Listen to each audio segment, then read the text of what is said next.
This is going to be really informative, or informal, just because we've got the camera set up over the shoulder here, and it's kind of hard for me to run the camera and shoot the bow at the same time. So we're going to do our best here to try to show you guys as much information as we possibly can. But I'm shooting the Gold Tip Triple X's. I've got a 150 grain point in the front, and I'm shooting the bigger Max Hunter vanes. So we're going to find out here if the vanes are going to work, or if I'm going to have to scale down, go to something smaller profile and maybe longer. We'll have to see as we go. There's a few things that I like to do with tuning the bow, and my tuning methods are different than some of the other folks out there. I believe that I really don't want to do a whole lot of changing to the bow. I feel like the bow companies built the bow as good as they could. I don't want to do more to that than what I need to. Yeah. So I like to look for a forgiving arrow, and I know some folks, their opinion differs, but to me,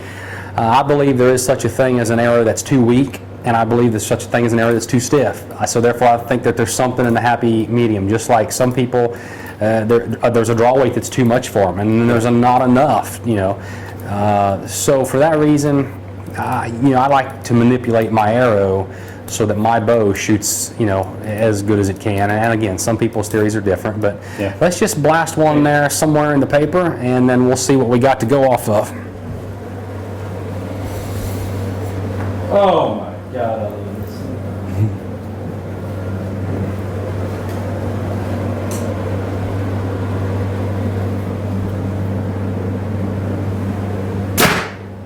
Okay, let's see what we got.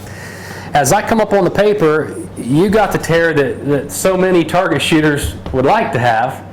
You've got just barely high left. You can see where the round hole entered, and you see two vanes coming off.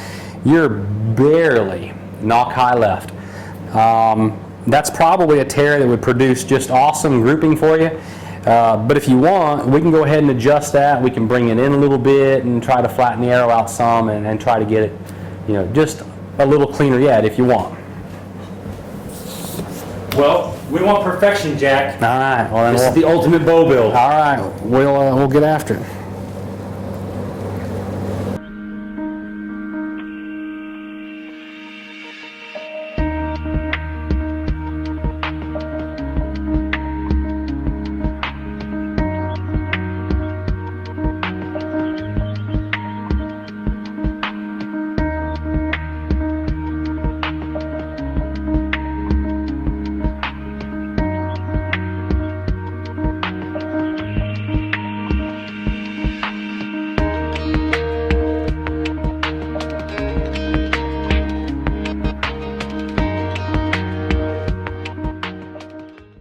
And see if it gets. Now, what did you a little do to it so the people back home know? Okay, so you were shooting just barely knock high. I mean, barely. So I raised the rest up the tiniest bit, and I brought the arrow rest towards the bow just slightly. Now, I know that seems backwards because everybody is seeing the fletchings come out to the left. And I'll just take an old used arrow as an example. This arrow is going through the paper, one would think like this, so their natural tendency would be to push the arrow away from the bow. It's actually not correct. You're seeing paradox and you're seeing bend. If the arrow is coming out knock high left, you actually want to take the arrow rest towards the bow to straighten it up. I know that seems strange, but that's right. So I raised it just a little bit, and I brought it towards the bow just a little bit. I absolutely love the feel of these cans.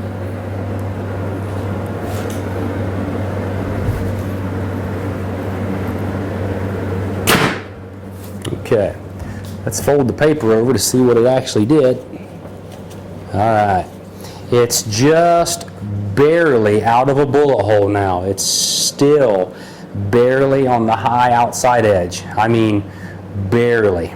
So if I'm going to do any more movements, it's probably going to be a half to a third as much as I just moved it on that first shot. It's barely high left. So we'll make just another small adjustment. Okay. I just wish I could find one place that has everything I need in archery. That too much to ask. Dad, just go to LancasterArchery.com. They have everything.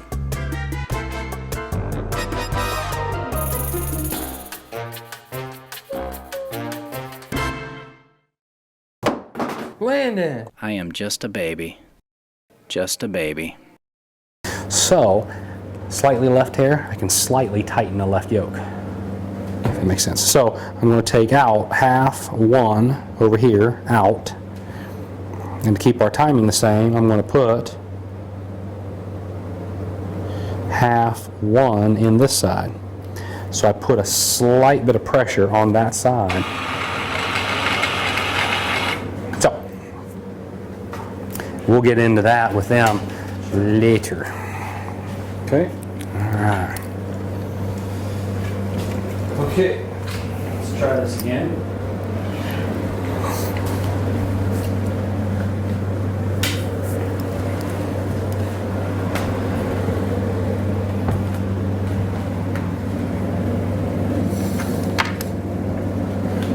You know, one thing, Jack, that we didn't do, that we're probably going to want to do,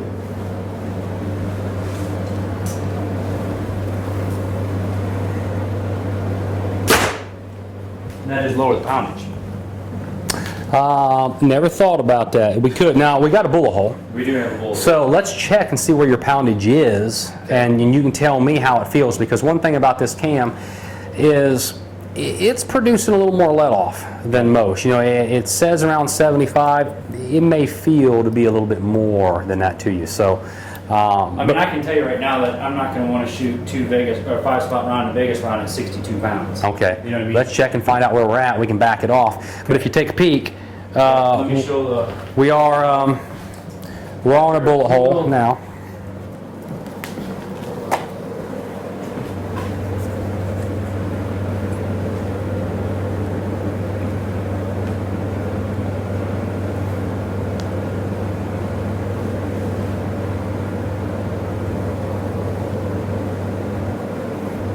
I have been engineered to be launched from today's high-performance shooting equipment.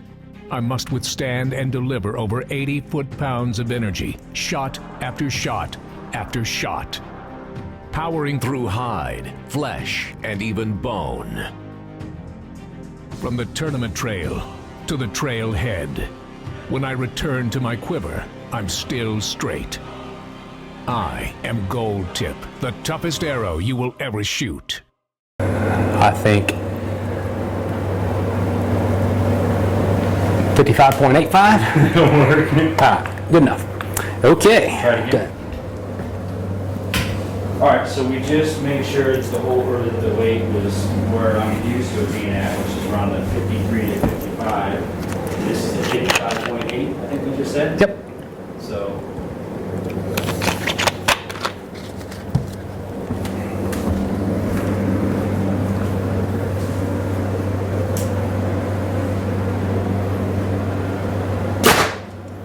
Okay. Let's fold the paper over. Okay. Don't want to scare anybody. Look what that looks like. All right. It's darn near a bullet hole, but what I can tell you is by taking that poundage off the bow from max, it moved the tear over just a little bit. I'm going to go ahead and bring the rest back to the outside just ever so slightly. And that's just a really good word to the wise as far as guys messing with their poundage, how much that can change. Oh yeah, we moved that poundage about 3 pounds from where it was, and it moved it that much. So, yeah, everything does matter. I'll build the edge, but I'm leaning towards a pro comp. Okay, I'm going to go above all of those.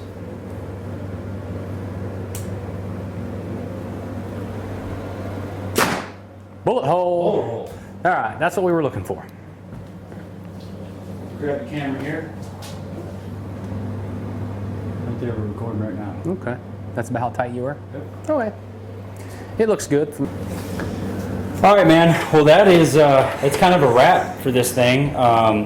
You know, I really hope that everybody back home enjoyed this and got some information out of it. I can tell you that just listening through the headphones as Jack kind of goes over the process of what he would do, I already went through information overload myself, and I actually was trying to tweet stuff out as we were doing this. So you guys that were following us on Twitter, you kind of saw some pictures that I would snap and send out as we did it. But we got the bow tuned. We've got, you know, the platinums on there, and it's, you know, you made a comment off camera of just, number one, how much you're hoping that I wanted to sell this to you, but number two, of how easy it tuned out of the box. And that's not a shameless plug for Hoyt.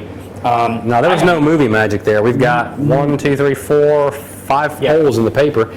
5 holes in the paper. And it's because he was picky. I'd have probably went ahead and started shooting it when it was just a little bit, just a fuzz high left. But you got a great bow, you got great toys on, and that's what everybody tries to do. They're going to try to get the best that they can afford, whatever company it is, whatever name brand it is, and wherever they want to align themselves. And you picked out what you thought was the best for your game, and all of it can serve dual purpose.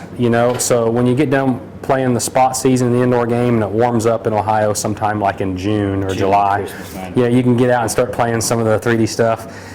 But I'm excited to have this. I'm excited to shoot it. Obviously it's some dots, but I cannot wait for Florida. I cannot wait for Gainesville. I cannot wait for that first ASA, for the first team event. We get to go out there and hang out with everybody and stuff like that. But so basically, it's up to you now to go out there, sight it in, get the feel for yourself down just right, and make those little small minor tweaks, and do some testing, do some playing, whether it be with a couple other shaft sizes, diameters, fletch combos, or whatever. But man, I think you're ready to roll. And if you don't mind, I'd love to thank the folks for I did an interview with you there a while back, and a lot of folks made lots of comments, through Bow Junkie and through Archery Talk and whatnot. And I do appreciate all the feelings everybody had on. And I know archers are passionate, and we've all got opinions, and I do thank everybody for what they had to say, and I'm really super excited for this year. And again, thanks for stopping by, visiting my man cave on my day off here. Excuse the mess. A mess of nothing but checks on the ceilings and racks on the wall, so the mess doesn't suck. But no, we thank you. This is what Bow Junkie was kind of founded on, is being able to dive into the lives of the pros and get the fans that are at home that may never get a chance to shake your hand, give them a chance to come in, whether it's in Chance's barn and the way he shoots, or whether it's hanging out with Levi, or whether it's coming into your man cave and seeing how it is that you set up a bow and the way that you've worked for 31 years of shooting archery. So thank you, brother, and I'd love to hang out and probably, have a glass of wine and some cheese, but dude, I'm going to shoot this thing. So thanks, man. Appreciate it, and I will see you around the corner. All right, man.